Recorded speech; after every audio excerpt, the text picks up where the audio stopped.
naliligaw pa lang siya, sinabi ko na sa kanya na ito yung religion ko, hindi magiging tayo kung hindi ka magpapakonvert. So, pumayag po siya.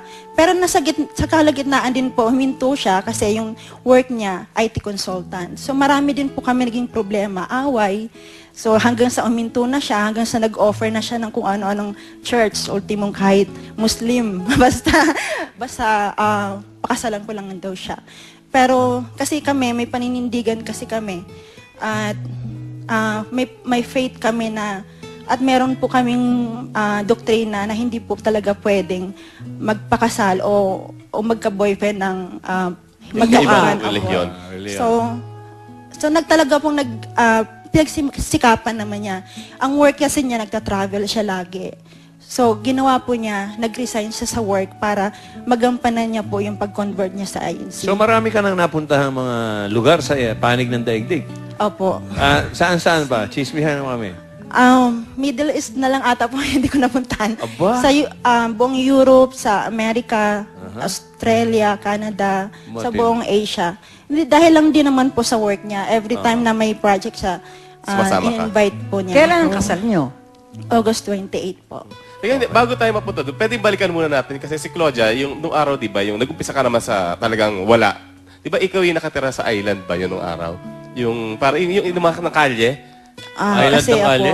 Oo. Yung island ng kalye, di ba parang umabot sa puntong tumira kayo doon? Opo, Tapos, na talagang lumaki ako syempre muna sa province, sa Sakahan, and then dito sa Maynila, sa squatter, and then nakikita kami sa mga building na ginagawa ng tatay ko, sa mga overpass, nadidemolish din kami. Sorry, naalala ko kasi. Siyempre, ganyan talaga. Isa ka ng slumdog millionaire ngayon. Hindi ko pa rin naman po nakakalimutan yung nakaraan ko. Tsaka, mas maganda nga yung galing ko po sa Natutulungan mo ba ngayon ang pamilya mo? Opo. Maganda na ngayon ang bahay Yun naman nila. po kasi yung pinaglalaban ko sa boyfriend Hindi, ko. maganda na ba yung bahay nila Opo, ngayon? opo. Hindi na sila ma-demolish. Hindi na po. Napag-aral mo naman yung mga kapatid mo. Opo, opo. hindi, importante, okay na kayo ng tatay mo. Kasi the last time we talked, which was almost 10 years Galit ago, yung tatay mo sa'yo, di ba? hindi, ano siya, battered child.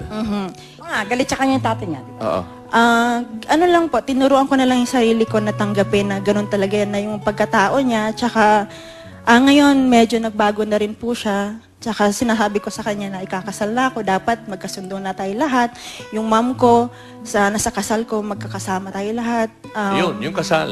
Yung kasal. Kaya August 28 po wedding ni Claudia. Kwentuhan mo nga kami, may anong motive? Sino mga ninong at ninang mo? Okay,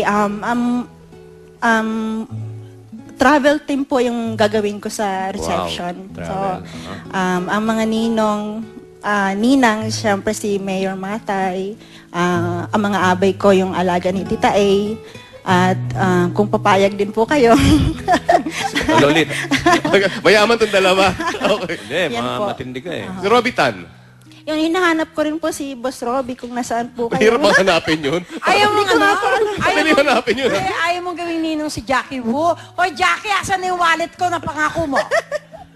Ayun, siya po hinahanap ko. Kanina rin po, tinext ko si Aramina na sana isa sa abay ko.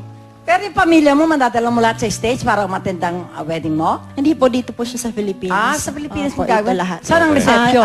Yung family niya ang uuwi dito, yung parents niya, tsaka yung kapatid niya. Tsaka, yun, dito, gusto ko kasi sa Philippines dahil ito yung mga family ko, tsaka mga kaibigan ko. Anong tawag mo kay Andy? Honey. Honey? Oh, eto si Honey mo. Honey! Honey. Honey! Andy. Eto, panoorin mo. Mas lumutang ang mga magagandang katangian ni Claudia Coronel sa paningin ng kanyang nobyong si Andy Zhang kesa sa pagiging dating sexy actress.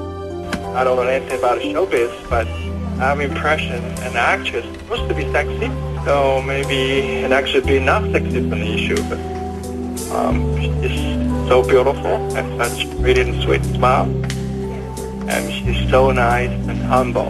The way she pursued her college degree is so admirable. I can see the quality. Her a good wife and good mom. And she makes very good synagogue soup. I feel very lucky. Sa simpleng paraan lang daw idinaan ni Andy ang pagpo-propose ng kasal kay Claudia.